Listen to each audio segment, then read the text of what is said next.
জামাতের বিরুদ্ধে নির্বাচনে বাধা সৃষ্টির অভিযোগ বিএনপির, পাল্টা অভিযোগ জামাতের।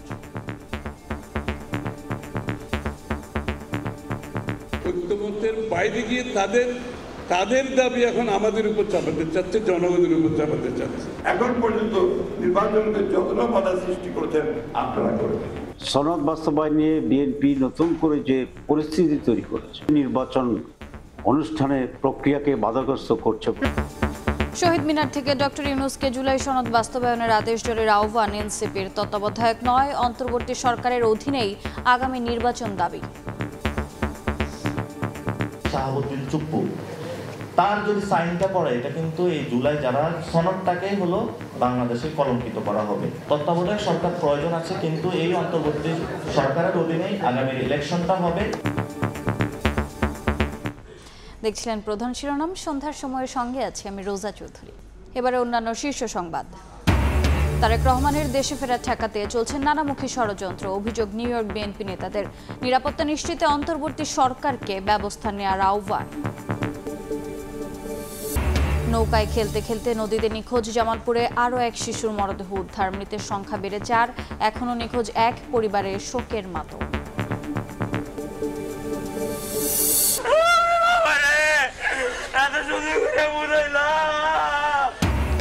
সীমান্তে মিয়ানমারের মাইন বিস্ফোরণে আহত বিজিবি সদস্যের মৃত্যু। স্বজনের আহাজারিতে ভারী গ্রামের বাড়ি ভোলা, জানাজা শেষে দাফন।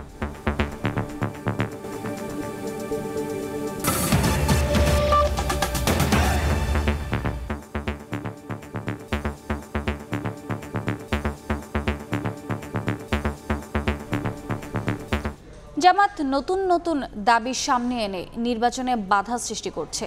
24 দিয়ে 71কে ভুলিয়ে দিতে পরিকল্পিতভাবে বিভক্তি তৈরি করছে ষড়যন্ত্রকারীরা, এমন অভিযোগ করে বিএনপি মহাসচিব বলেছেন, নির্বাচন হলে অপশক্তি মাথাচাড়া দিতে পারবে না। এদিকে 2-3টি দলের মতামত জাতির ওপর চাপিয়ে দেয়া, রুখে দেওয়ার পাশাপাশি ধর্মকে ব্যবহার করে ফায়দা হাসিলের অপচেষ্টার বিষয়ে সবাইকে সতর্ক থাকার আহ্বান নেতাদের।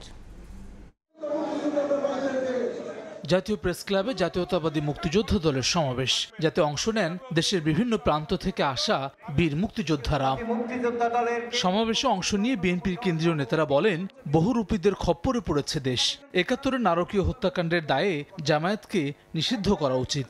বিএনপির পক্ষ থেকে দাবি তোলা উচিত যে 23 এবং এর আগের গণহত্যা, নির্মম নির্যাতন, নিপীড়ন, ভোটাধিকার হরণ, এই জন্য যদি আওয়ামী লীগের কার্যক্রম নিষিদ্ধ হতে পারে, তাহলে 71-এর গণহত্যা, ধর্ষণ, নারকীয় হত্যাযজ্ঞের কারণে জামাত ইসলামকে নিষিদ্ধ করতে হবে।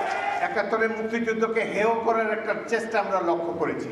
অন্তর্বর্তীকালীন সরকার এবং যারা ক্ষমতাসীন আমলা, এরা তো মুক্তিযুদ্ধে অংশগ্রহণ করে নাই এবং এদের অনেকেই মুক্তিযুদ্ধের বিরুদ্ধে ছিল, তাই তারা মুক্তিযুদ্ধকে ভুলিয়ে দিতে চায়। এ সময় পরিকল্পিতভাবে কিছু শক্তি বিভক্তি আনতে চায় মন্তব্য করে বিএনপি মহাসচিব বলেন, 71কে ভুলিয়ে দেওয়ার অবকাশ নেই। নোট অফ ডিসেন্ট বাদ দিয়ে প্রতারণা ও আগে গণভোটের নামে নির্বাচন পেছানোর ষড়যন্ত্রের বিরুদ্ধে সবাইকে ঐক্যবদ্ধ হওয়ার আহ্বান জানান তিনি। বিভক্তি আমরা আনতে চাই না, কিন্তু অত্যন্ত পরিকল্পিতভাবে কিছু শক্তি, কিছু মানুষ এখানে বিভক্তি আনতে চায়।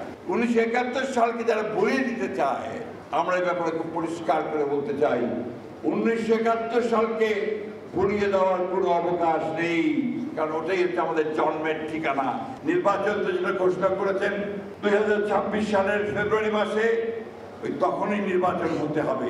বিএনপি নির্বাচনে বাধা দিচ্ছে এমন অভিযোগ প্রসঙ্গে মির্জা ফখরুল বলেন, নানা দাবি সামনে এনে নির্বাচনে বাধা দিচ্ছে জামায়াত ইসলামী। তাহের সাহেব তিনি তার এলাকায় আমাদেরকে দোষারোপ করেছেন যে আমরা নাকি নির্বাচন বাধা নেই। এখন পর্যন্ত নির্বাচনকে যতটা বাধা সৃষ্টি করেছেন আপনারা করেছেন। এদিকে রাজশাহীতে ব্যবসায়ী সম্মেলনে বিএনপি স্থায়ী কমিটির সদস্য আমির খুসরো মাহমুদ চৌধুরী বলেন, 2 থেকে 3টি দলের মতামত জোর করে বিএনপির উপর চাপিয়ে দেওয়া হচ্ছে। 2টি দলের অথবা 3টি দলের মতামত জোর করে বাকি দলগুলোর উপর চাপিয়ে দেওয়ার একটা চেষ্টা চলছে। ঐক্যমত্যের বাইরে গিয়ে তাদের দাবি এখন আমাদের উপর চাপাতে চাচ্ছে, জনগণের উপর চাপাতে চাচ্ছে। এদিকে নারায়ণগঞ্জে আজমতে সাহাবা মহাসম্মেলনে যোগ দিয়ে দলটির স্থায়ী কমিটির আরেক সদস্য সালাউদ্দিন আহমদ বলেন, ধর্মকে ব্যবহার করে ফায়দা হাসিলের অপচেষ্টা রুখতে সবাইকে সজাগ থাকতে হবে। একটি রাজনৈতিক দল তারা নির্বাচনের স্বার্থে, রাজনীতির স্বার্থে ইসলামকে ব্যবহার করে জাতির মধ্যে বিভক্তি নিয়ে আসতে চায়, বিশেষ করে ইসলামের ক্ষতি করতে চায়, তাদের কাছ থেকে আমাদেরকে সাবধান হতে হবে। নতুন দেশ গড়তে আওয়ামী রাজনীতি পরিত্যাগ করে আদর্শিক রাজনীতি চর্চার তাগিদ দেন বিএনপির এই নেতা। হাসান ওয়ালি, সময় সংবাদ, ঢাকা। এদিকে পাল্টা অভিযোগ করে জামাত বলছে সনদ নিয়ে বিএনপির অনাকাঙ্ক্ষিত পরিস্থিতি সৃষ্টি নির্বাচনে অন্তরায় হতে পারে। সংশোধিত আরপিও পুনরায় পরিবর্তনের চেষ্টাকে একটি রাজনৈতিক দলের কাছে সরকারের নতি স্বীকার বলেও মনে করেন নেতারা। যারা নির্বাচনের আগে গণভোট চায় না তারা গণতন্ত্রে বিশ্বাসী নয় বলেও দাবি জামাতের। শনিবার সকালে রাজধানীর শাহবাগে স্থানীয় বাংলাদেশ জামায়াতে ইসলামীর ফ্রি মেডিকেল ক্যাম্প উদ্বোধন করেন সংগঠনের নায়েব আমির মুজিবুর রহমান। পিআর পদ্ধতিতে ভোট হলে নির্বাচনে কালো টাকা ও পেশি শক্তির দৌরাত্ম্য কমে যাবে বলে মন্তব্য করেন মুজিবুর রহমান। জনগণের ভোটের সঠিক মূল্যায়নে পিআর পদ্ধতির বিকল্প নেই জানিয়ে জামায়াতের শীর্ষ পর্যায়ের এই নেতা বলছেন সকল ইসলামী দল ঐক্যবদ্ধ হয়ে নামবে ভোট যুদ্ধে। টাকা পয়সা দিয়ে যে নির্বাচনকে প্রভাবিত করা এবং নিজেকে এমপি করার জন্য পাগল হয়ে যাওয়া, 10টা হুন্ডা 20টা গুন্ডা ইলেকশন ঠান্ডার এই যে বাজে একটা পদ্ধতি আর সামনে এটা কোনোদিন আসবে না ইনশাআল্লাহ, যদি পিআর সিস্টেম এখানে চালু করা যায়। এদিন গণমাধ্যমে পাঠানো ভিডিও বার্তায় জামায়াতের নায়েবে আমির সৈয়দ আব্দুল্লাহ মোহাম্মদ তাহের অভিযোগ করেন সংশোধিত আরপিও পরিবর্তনের চেষ্টা একটি রাজনৈতিক দলের কাছে সরকারের নতি স্বীকার। জুলাই সনদ বাস্তবায়ন নিয়ে বিএনপি ধোঁয়াশা তৈরি করেছে বলেও মন্তব্য নায়েবে আমিরের। আরপিওকে পুনরায় সংশোধন করা একটি দলের অন্যায় অযৌক্তিক আবদারের কাছে নথি স্বীকার করার শামিল বলেই আমরা মনে করি। সনদ বাস্তবায়ন নিয়ে বিএনপি নতুন করে যে পরিস্থিতি তৈরি করেছে এটি একেবারে অনাকাঙ্ক্ষিত। নির্বাচনের ঠিক আগে হঠাৎ এরকম রাজনৈতিক অনিশ্চয়তা উত্তাপ তৈরি করা ফেব্রুয়ারি নির্বাচন অনুষ্ঠানের প্রক্রিয়াকে বাধাগ্রস্ত করছে। রাষ্ট্র সংস্কার ও বিচার নিয়ে সরকারের ধীর গতির সমালোচনা করেন জামায়াতের নীতি নির্ধারণী পর্যায়ের এই নেতা। আমরা আশা করি উনি দৃঢ় ভূমিকা পালন করবেন। মাইমুনা হায়দার চৌধুরী, সময় সংবাদ, ঢাকা। এদিকে জুলাই সনদে রাষ্ট্রপতির সই মানবে না এনসিপি। প্রধান উপদেষ্টাকে আদেশ জারির আহ্বান জানিয়েছে দলটি। তত্ত্বাবধায়ক নয়, অন্তর্বর্তী সরকারের অধীনেই আগামী নির্বাচন দাবি নেতাদের। শনিবার রাজধানীর পল্টনে জুলাই সনদ বাস্তবায়ন নিয়ে গোলটেবিল বৈঠকে অংশ নেন এনসিপির মুখ্য সমন্বয়ক নাসির উদ্দিন পাটোয়ারি। এতে প্রধান উপদেষ্টা ডক্টর মোহাম্মদ ইউনূসকে কেন্দ্রীয় শহীদ মিনারে গিয়ে জুলাই সনদ বাস্তবায়নের আদেশ জারির আহ্বান জানান তিনি। নির্বাচনের আগে গণভোট ও নোট অফ ডিসেন্ট নিয়ে বিএনপি ও জামাতের মধ্যে সমঝোতা হচ্ছে এমন অভিযোগও করেন তিনি। ডক্টর ইউনূসকে বলবো, আপনি যদি আদেশটা জারি করতে পারেন তাহলে আপনার আইডেন্টিটি খুঁজে পাওয়া যাবে। আমরা কিন্তু চুপ করে হাত দিয়ে বাংলাদেশের এই জুলাই সনদ পবিত্র সনদের সাইনটা মেনে নিব না। বিএনপি নোট অফ ডিসেন্টটা হলো এই জায়গা থেকে তারা সরে আসবে, আর জামায়াত আগে গণভোট হওয়া থেকে সরে আসবে। এই ধরনের একটি মানে এই ইনার টেবিলে বোঝাপড়ার আমরা খবর শুনতে পাচ্ছি। নাসির উদ্দিন পাটোয়ারি বলেন, তত্ত্বাবধায়ক সরকার প্রয়োজন আছে, তবে এই নির্বাচন অন্তর্বর্তীকালীন সরকারের অধীনেই হবে। তত্ত্বাবধায়ক সরকার প্রয়োজন আছে, কিন্তু এই অন্তর্বর্তী সরকারের অধীনেই আগামী ইলেকশনটা হবে এবং যে রায়টা হবে আপনারা দয়া করে সেখানে এবিএম খায়রুল হকের মতো ওই অথবা আগের যে অবজারভেশন দেওয়া হয়েছে এই ধরনের কোনো অবজারভেশন দিয়ে বাংলাদেশকে আবার অস্থিতিশীল একটা জায়গায় নিয়ে যাবেন না। এদিকে বরগুনা জেলা এনসিপির এক অনুষ্ঠান শেষে দলটির দক্ষিণাঞ্চলের মুখ্য সংগঠক হাসনাত আব্দুল্লাহ বলেন, সনদ বাস্তবায়নের বিষয়ে নিশ্চিত না হয়ে সই করে বেকায়দায় পড়েছে বিএনপি। না দেখে সিগনেচার কেন করলো? আমাদেরকে তখন বিভিন্নভাবে দায়ী করা হয়েছে যে আমরা সংস্কার প্রক্রিয়া পিছিয়ে দিতে চাই, কিন্তু আজকে তো তারাই একই জায়গায় চলে আসছে। প্রতীক ইস্যুতে হাসনাত আব্দুল্লাহ বলেন, শাপলা প্রতীক না দিলে তার ব্যাখ্যা দিতে হবে কমিশনকে। আসন্ন সংসদ নির্বাচন স্বচ্ছ ও নিরপেক্ষ হওয়া নিয়ে শঙ্কার কথাও জানান তিনি। আমরা বারবার করে বলেছি। শাহাব ওয়াসি, সময় সংবাদ, ঢাকা। তারেক রহমানের দেশে ফেরা নিয়ে নানামুখী ষড়যন্ত্রের অভিযোগ তুলেছেন যুক্তরাষ্ট্র বিএনপির নেতারা। নিউ ইয়র্কে সংবাদ সম্মেলনে দলের ভারপ্রাপ্ত চেয়ারম্যানের নিরাপত্তা নিশ্চিতে অন্তর্বর্তী সরকারকে যথাযথ ব্যবস্থা নেওয়ার আহ্বান জানিয়েছেন তারা। নিউ ইয়র্ক থেকে হাসানুজ্জামান সাকির রিপোর্ট। কবে দেশে ফিরছেন বিএনপির ভারপ্রাপ্ত চেয়ারম্যান তারেক রহমান? নভেম্বরেই দেশে ফিরবেন এমন আভাস বারবার দিয়েছেন দলটির নেতারা। তবে শুক্রবার যুক্তরাষ্ট্রের নিউ ইয়র্কে স্টেট বিএনপি নেতারা সংবাদ সম্মেলনে অভিযোগ করলেন নানামুখী ষড়যন্ত্রের মুখে তারেক রহমানের দেশে ফেরা। অন্তর্বর্তীকালীন সরকার জনাব তারেক রহমান যাতে দেশে ফিরতে না পারেন সেই উদ্দেশ্যে তারা পরিকল্পনা করছে। বর্তমান সরকার এখনো পর্যন্ত তারা দেশে ফেরার নিরাপত্তা বিষয়ে কোনো সরকারি ঘোষণা বা নিশ্চয়তা প্রদান করছে না, বরং বিভিন্ন গোয়েন্দা সংস্থা ও সরকারি এজেন্সি তাকে নিরুৎসাহিত করছে।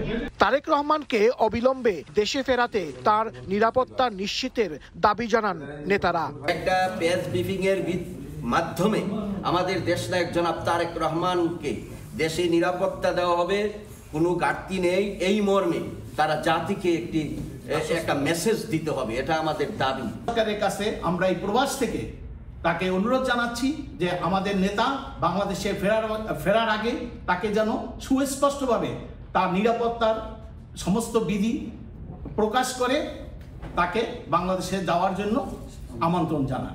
সৌদি আরবে ওমরা পালন শেষে দ্রুতই দেশে ফিরবেন দলের ভারপ্রাপ্ত চেয়ারম্যান, এমন প্রত্যাশা বিএনপি নেতাদের।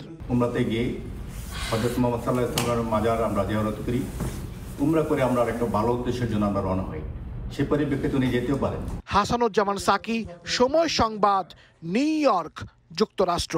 ভোরায় মিছিল করা নিয়ে সংঘর্ষে জড়ালো বিএনপি ও বিজেপির নেতাকর্মীরা। এতে গণমাধ্যম কর্মী সহ অন্তত 50 জন আহত হয়েছেন। এলাকায় মোতায়েন করা হয়েছে অতিরিক্ত পুলিশ। দফায় দফায় ধাওয়া পাল্টা ধাওয়া, ইট পাটকেল নিক্ষেপ, ককটেল বিস্ফোরণ, রণক্ষেত্র পুরো এলাকা। ভোলায় মিছিল করাকে কেন্দ্র করে সংঘর্ষে জড়ালো বিএনপি ও বিজেপির নেতাকর্মীরা। শনিবার দুপুরে শহরের নতুন বাজার এলাকায় দলীয় কার্যালয়ের সামনে মিছিল শেষে সমাবেশ করছিল বাংলাদেশ জাতীয় পার্টি। অন্যদিকে মহাজনপট্টি এলাকায় দলীয় কার্যালয়ে সমাবেশ শেষে মিছিল বের করে জেলা বিএনপি। এ নিয়ে বিজেপি ও বিএনপির মধ্যে উত্তেজনা দেখা দেয়। এক পর্যায়ে সংঘর্ষে জড়িয়ে পড়েন দল দুটির নেতাকর্মীরা। এতে গণমাধ্যম কর্মী সহ উভয় পক্ষের অন্তত 50 জন আহত হন।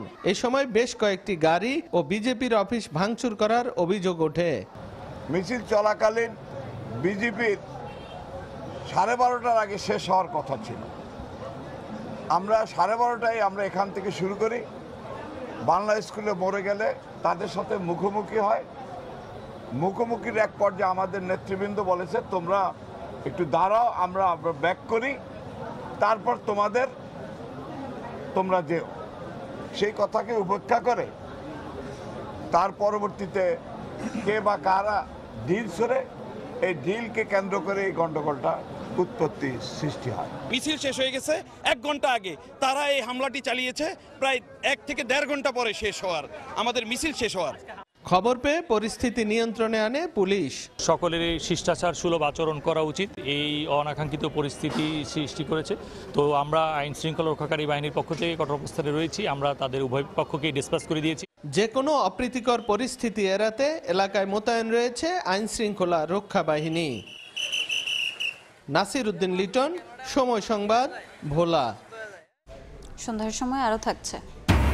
আবারও নাজমুল হোসেন শান্তর হাতে বাংলাদেশ টেস্ট দলের দায়িত্ব। অধিনায়কত্বে থাকবেন 2027 সাল পর্যন্ত। বিসিবির কর্তাদের অনুরোধে দায়িত্ব নিতে রাজি। জামালপুরে নৌকায় খেলতে খেলতে নদীতে ডুবে নিখোঁজ আরেক শিশুর মরদেহ উদ্ধার করা হয়েছে। থামছে না স্বজনের আহাজারি। এ নিয়ে মৃত্যু বেড়ে দাঁড়ালো 4 জনে। এখনও নিখোঁজ এক শিশু। ঘাটে বাঁধা পুরাতন নৌকা, এর উপরে উঠে খেলছিল 8 থেকে 10 বছর বয়সী 5 শিশু। তীর থেকে কিছুটা দূরে যেতেই পাটাতন খুলে ডুবে যায় নৌকাটি। সাঁতার না জানায় সলিল সমাধি ঘটে সবার।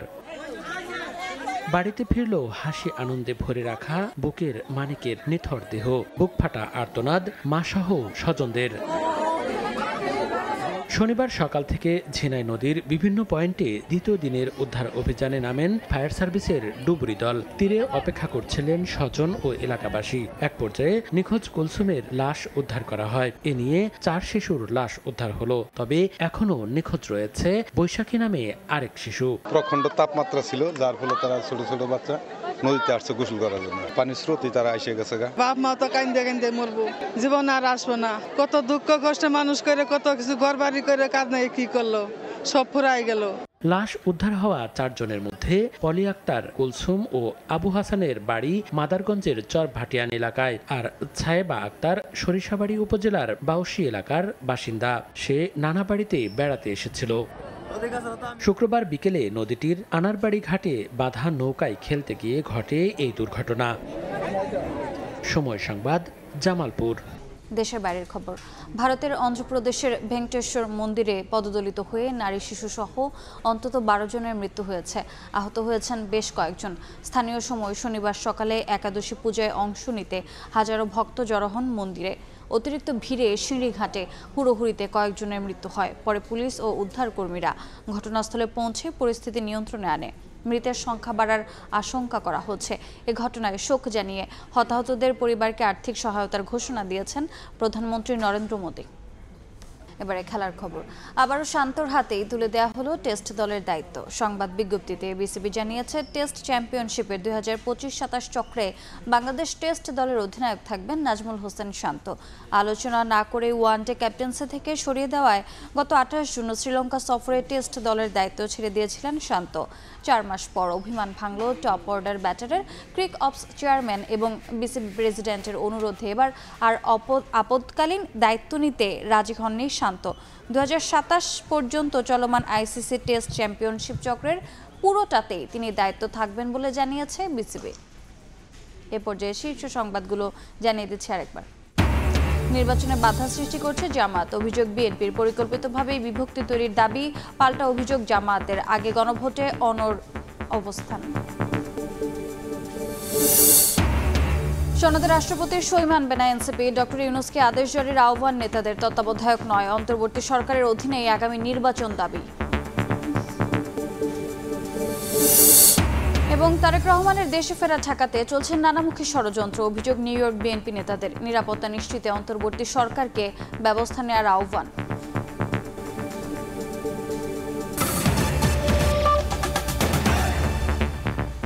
এই ছিল সন্ধ্যার সময়। এরপর জনপদের সময় নিয়ে সঙ্গে থাকবেন গোলাম রাব্বি।